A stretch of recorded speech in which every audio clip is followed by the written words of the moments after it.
The story of Islam in Palestine begins with a pivotal moment in history. It was the year 638 CE. The world was changing rapidly. A new faith was spreading across the Arabian Peninsula. This faith was Islam. Its followers were led by a charismatic leader, Caliph Umar ibn al-Khattab. I was a close companion of the Prophet Muhammad, and now leading the Islamic expansion. The Muslim armies arrived at the gates of Jerusalem. This city was sacred to Jews, Christians, and now Muslims too. It had been under Byzantine rule for centuries. The Byzantine Empire was weakening. It couldn't defend its territories effectively. The Muslim forces, energized by their faith, were unstoppable. They laid siege to Jerusalem. The siege didn't last long. The Byzantine governor, seeing the futility of resistance, surrendered. I entered the city peacefully. This was the beginning of Islamic rule in Palestine. The Umayyad Caliphate took control of Palestine in 661 CE. This marked the start of a golden age. We made Jerusalem our administrative center. We saw the city's importance. It was a holy place for three religions. We wanted to leave our mark on it, so we embarked on ambitious building projects. The most significant of these was the Dome of the Rock. Construction began in 687 CE. It was completed in 691 CE. The Dome of the Rock is a masterpiece of Islamic architecture. Its golden dome shines over Jerusalem's skyline. The building stands on the Temple Mount. This is a site sacred to Jews, Christians, and Muslims. For Muslims, it marks the spot where Prophet Muhammad ascended to heaven. Another important Umayyad project was the Al-Aqsa Mosque. It was built near the Dome of the Rock. Al-Aqsa is considered the third holiest site in Islam. These structures transformed Jerusalem's landscape. They made it a major center of Islamic pilgrimage. In 750 CE, the Abbasid Caliphate overthrew the Umayyads. This marked a new era for the Islamic world, including Palestine. The Abbasids moved the capital from Damascus to Baghdad. Palestine was no longer at the center of the empire, but it remained an important province. The Abbasids continued to value Jerusalem's religious significance. Under Abbasid rule, Palestine experienced significant intellectual growth. The Islamic world was entering its golden age of science and philosophy. Palestine was part of this renaissance. Schools and libraries were established. Scholars from different parts of the empire came to study and teach. The region became a center of learning. Islamic, Jewish, and Christian scholars worked side by side. They translated ancient Greek and Roman texts. They made new discoveries in mathematics, astronomy, and medicine. The Abbasids also brought administrative changes to Palestine. They divided the region into smaller provinces. Each had its own governor. This decentralized system allowed for more efficient governance. Local leaders had more autonomy. They could address regional issues more effectively. The tax system was reformed.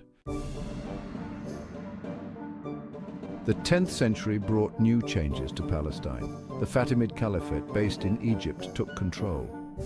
The Fatimids were Ismaili Shia Muslims. This was different from the Sunni Abbasids. Their rule brought religious diversity to Palestine.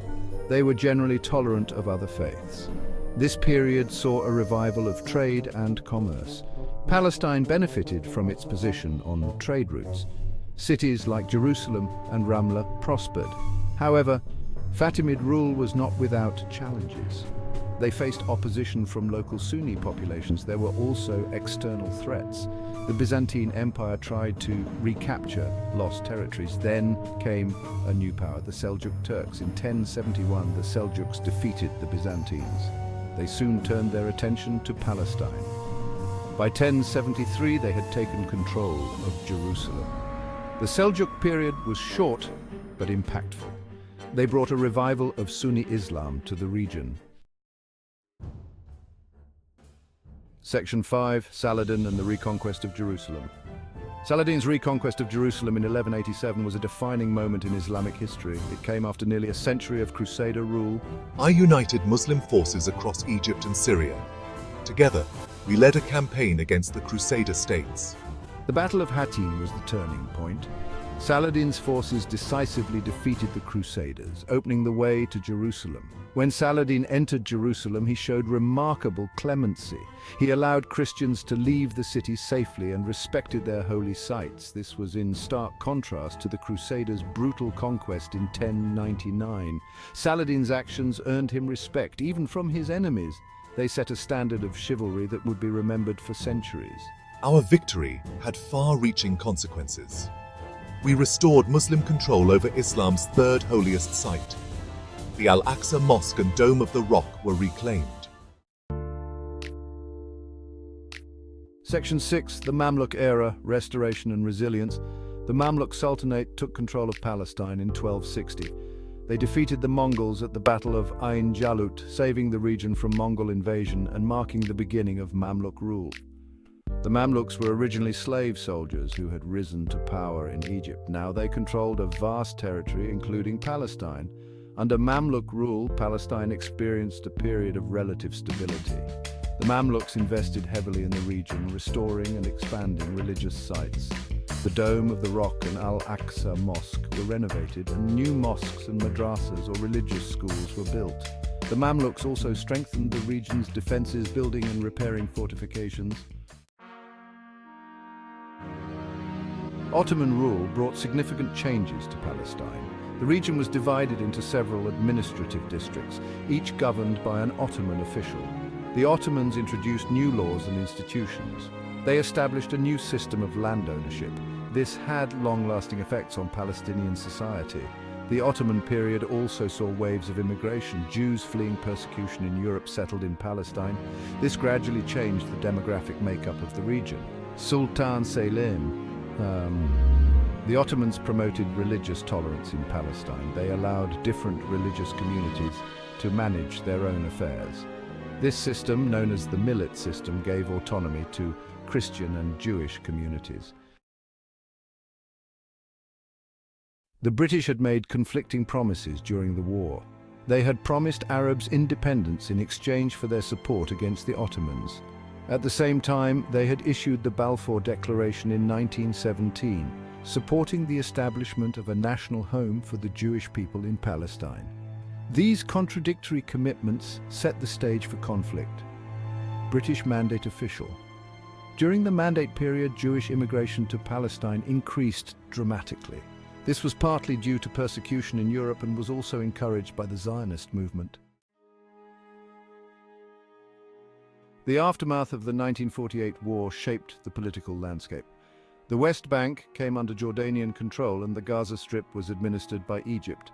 Jerusalem was divided, with the Old City and its important Islamic sites in Jordanian hands. Palestinians in these areas lived under occupation and were denied full political rights.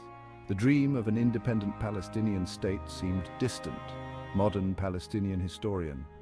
The situation changed again after the 1967 Six-Day War. Israel occupied the West Bank, Gaza Strip, and East Jerusalem, bringing all of historic Palestine under Israeli control. This also meant that important Islamic sites like the Al-Aqsa Mosque were now in Israeli hands.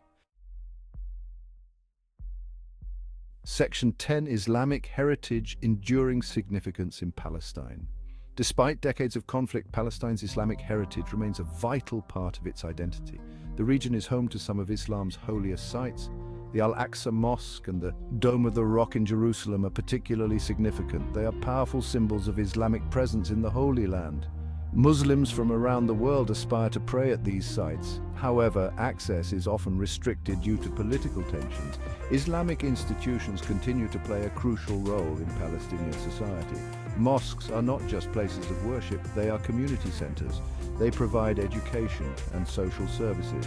Islamic charities support the poor and vulnerable. In the absence of a functioning state, these institutions fill important gaps.